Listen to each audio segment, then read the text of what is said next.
All right, video number 21 here, um, of building the space elevator. Right, we're doing this, it's moving along. Today I went and worked a lot on worked a little bit on the website.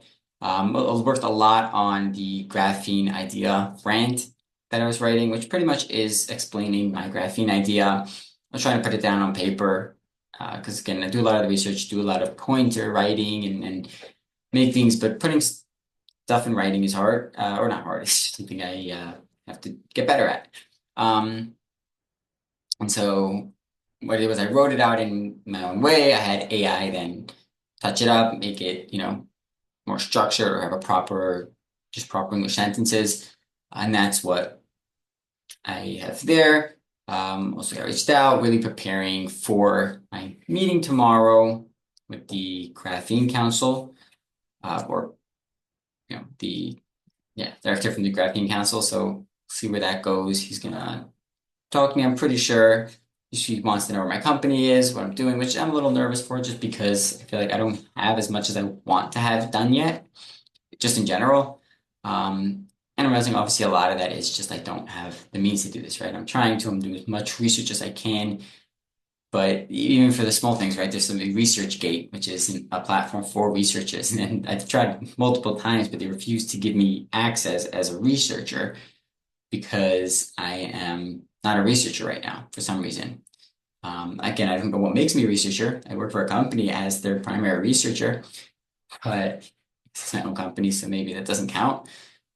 But again, these are like just things that hold us, right? And you just got to figure it out, learn it, get to the next thing and do it. And that's also kind of the day to day of this. And really what I'm trying to show is obviously the persistence, right? There's doesn't matter what's going to hit you, doesn't matter how good it's going to be. I'm going to learn from everything, including this tomorrow. And that's kind of the idea I'm going to explain right now. And I'm going to go over the graphene idea rant or the AI version of that, just and explain it in my own words.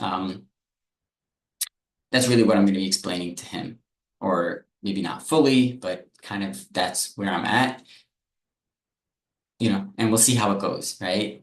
This is what it is. This is what I'm saying. And then tomorrow, when I come back here, we'll see how it went, right? We'll see how that meeting actually went. I hope it goes really well.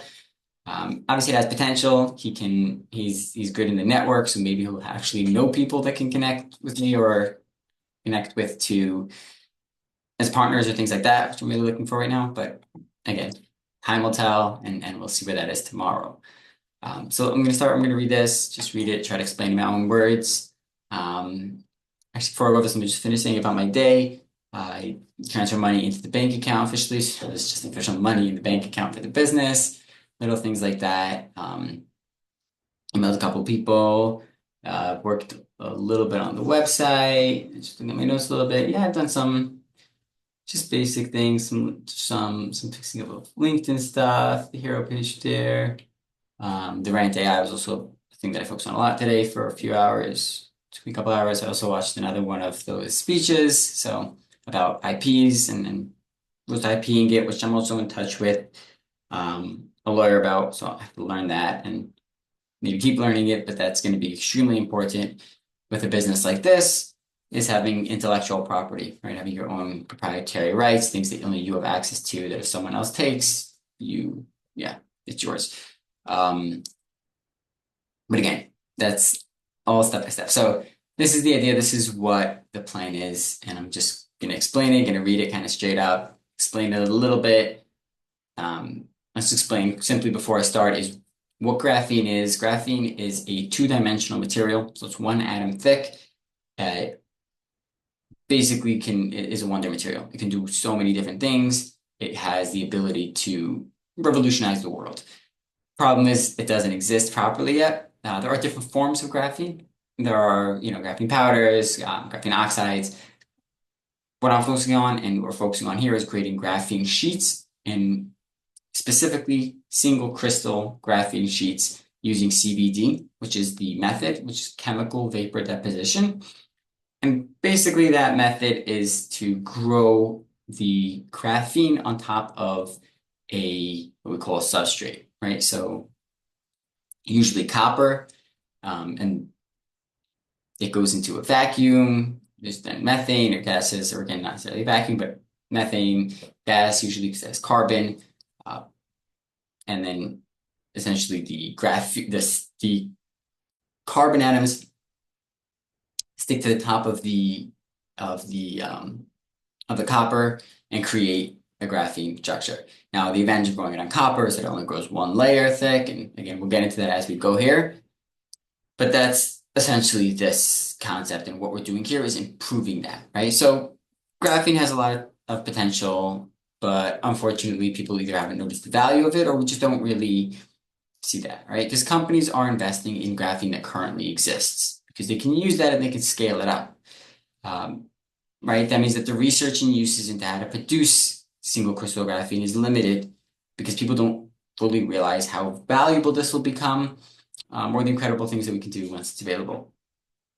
I mean, graphene essentially wasn't overpromised, and that's the thing, right? When graphene was discovered, everyone was saying graphene is this wonder material that can do everything. It wasn't. It just still doesn't exist in its full form yet, right? We understand that it doesn't exist at that state, and we're building that state. Now, this Etheria Graphene's path for advancing the CVD production to produce a perfect graphene. It's a research and development plan, so it has, it'll change and evolve over time. It'll grow, it'll become more detailed and have more information, obviously, as we discover stuff and as we create IP. And again, the goal is to produce perfect single crystal graphene sheets in a cost-effective and efficient way. So the market need for graphene sheets is waiting for the increased availability. And history shows that human civilizations are defined by the materials that they use. We had the Stone Age, had the Bronze Age, the Iron Age, Steel Age, Plastic Age, Silicon Age, and very soon the Graphene Age, right? We've also noticed that these ages become shorter, closer together. That's another say on human advancement and how human advancement is scaling up, right? We're advancing faster and faster. Totally separate point, but interesting point. Now, soon we can get to graphene. Graphene is essentially the opening, really, to a new world of two-dimensional materials, right? Essentially, think of anything that exists, we can make that into 2D. Now, the advantages of 2D materials are extreme, right? Because we can get all the benefits of a full material but have control over it on the atomic level. So layer up exactly the amount of layers we want, or have it single layer and then another layer. We can combine many different things, right? Two-dimensional materials in general are the future of materials, really, right? They're all the future hypothetical materials that we don't have yet and we don't really know how to work with yet. But again, we're building there, and this is kind of the world we live in. So the graphic companies are only going to invest in things they use for the demand, and that isn't good enough, right? Because it's not worthwhile for companies to invest into graphene products where even once they create the product, they're not going to be able to have the graphene, have the quantity of graphene, or have the graphene at a cost-effective way where they can actually manufacture and sell that product.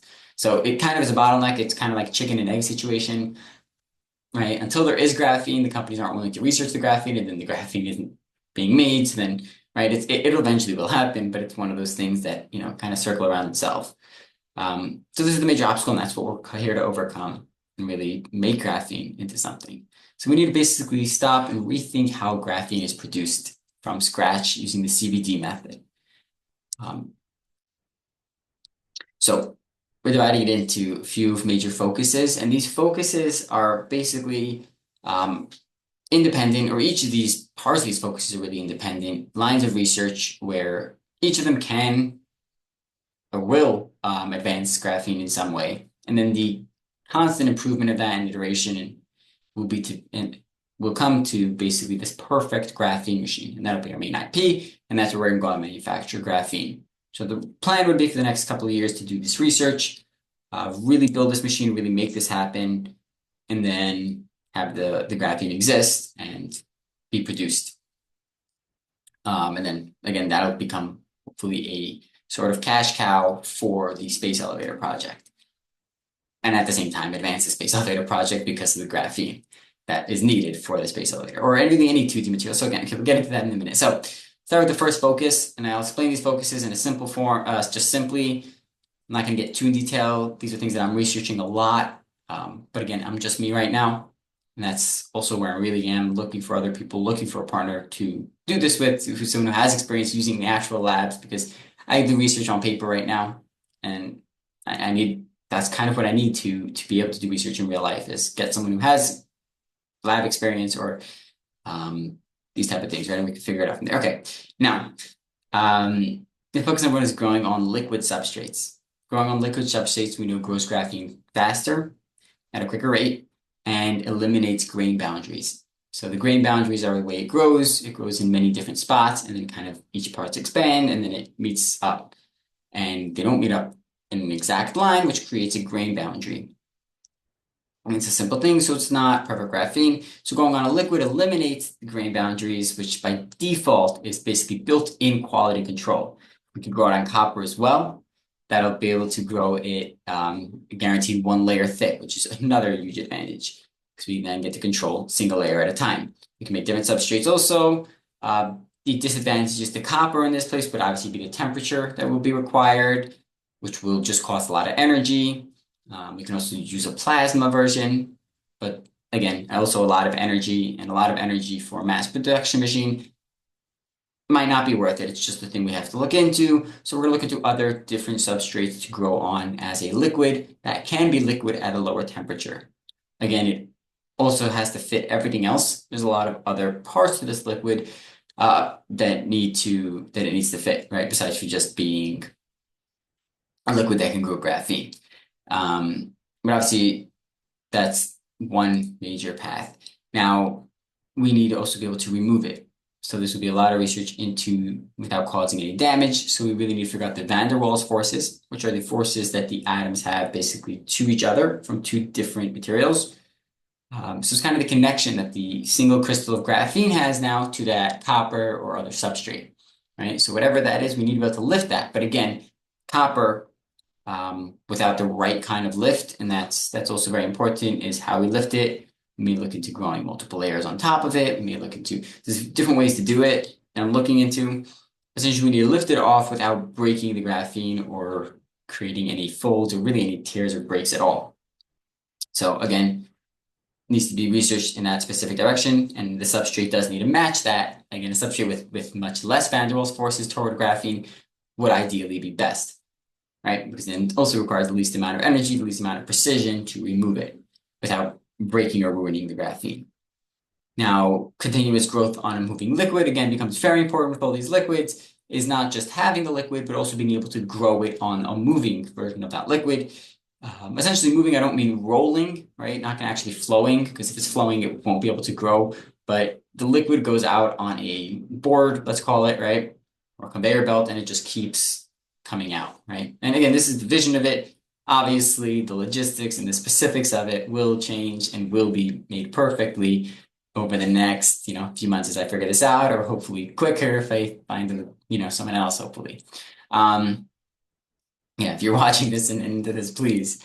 Now, the reach out, any connection, anything really, it's the only way this is going to move forward, the rate I'm trying to.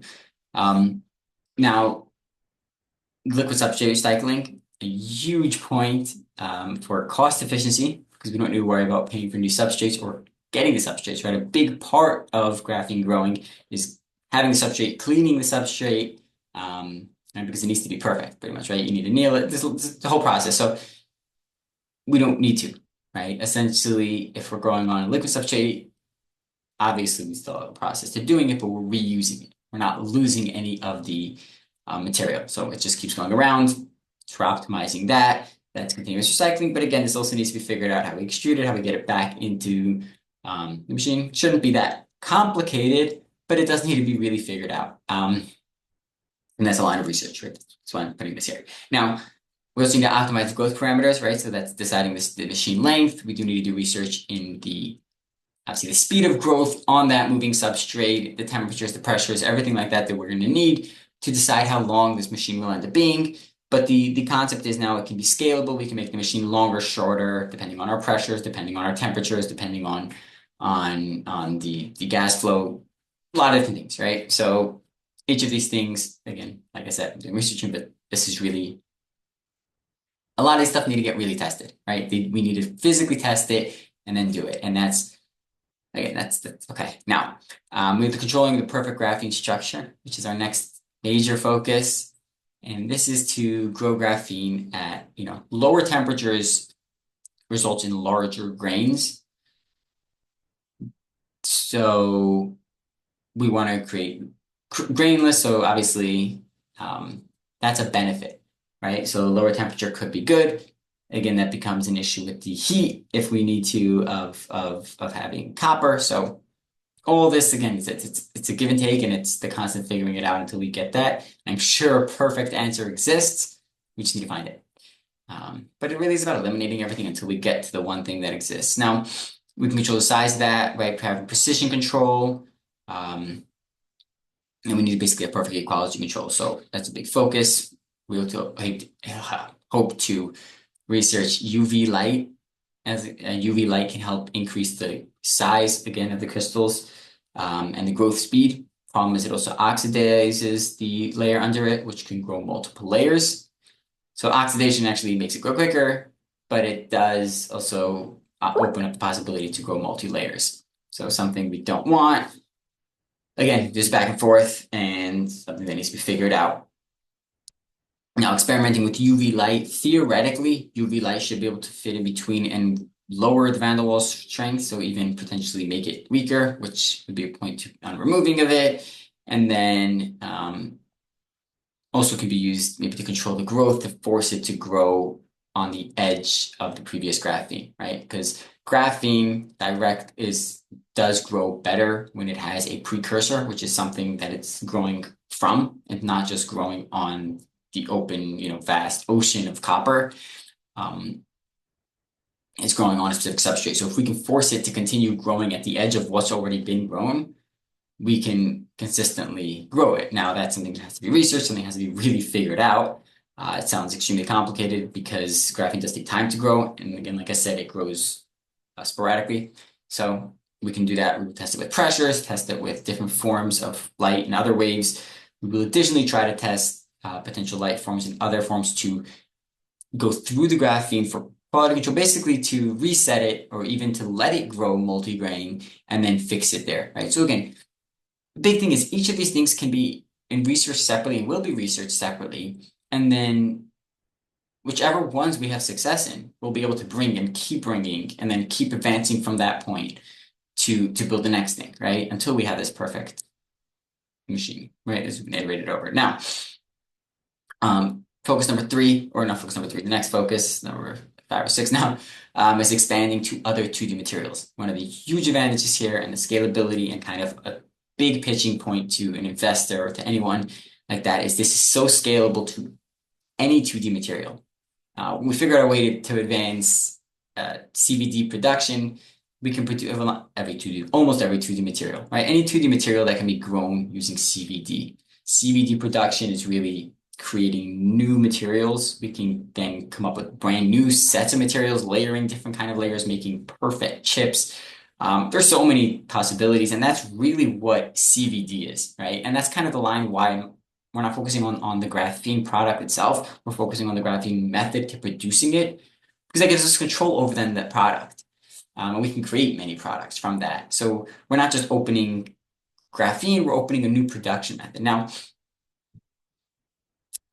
it would also advance the whole 2D industry. It could be scalable again. All we need to change is different temperatures, different growth, different gases, different precursors, different substrates, right? All these different things can be changed, but the CVD machine can still, the chemical vapor deposition, right? That CVD machine is still the same thing. So in conclusion, right, it seems like the most logical and direct path to success in the world of 2D materials and currently graphene, leading the way. There's so many potential uses for graphene. It's showing how it can be done, and then the mass producing quality, how we can mass produce perfect single crystal and high quality graphene. And then the applications market will explode and demand will be there to support it as well. So now it's really the future materials. Essentially, this is where I'm at right now, right? It's an idea, it's great. Obviously, I'm kind of grazing over the research points. There's so much more research that, first of all, I've done, but also so much more research that needs to get done.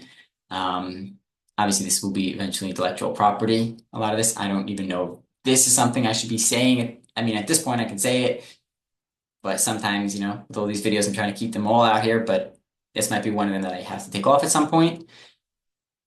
If it does have private information. Now, if you watched it, please leave a comment. Honestly, I really need like any advice, anything that just feedback on what you felt about this, or if this even makes sense to you. Obviously, if you're in the industry or have some kind of connection, please reach out.